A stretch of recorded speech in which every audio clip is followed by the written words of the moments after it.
ભાવનગર સૌરાષ્ટ્રનું સૌથી મોટું રજવાડું બન્યું. ઈસવીસન 1760માં ભાવસિંહજીનું 81 વર્ષે અવસાન થતાં તેમના મોટા પુત્ર અખોરાજજી સત્તા પર આવ્યા. ઘોઘા ઈસવીસન 1758માં મરાઠાઓને અમદાવાદ સાથે મળ્યું હતું, પણ મોમીન ખાને તેનો હવાલો ન સોંપતા મરાઠાઓએ ચડાઈ કરી. તે સમયે અખોરાજજીએ સહાય કરી ઈસવીસન 1784માં મરાઠાઓને ઘોઘા અપાવ્યું.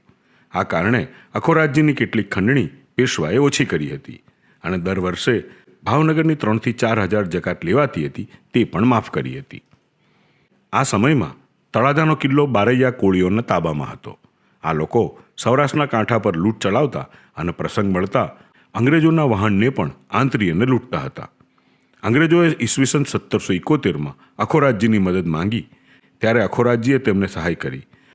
આ કારણે અંગ્રેજો એમને તળાજા આપવા માંગતા હતા, પણ અખોરાજજીએ એનો ઇનકાર કર્યો હતો. ઈસવીસન 17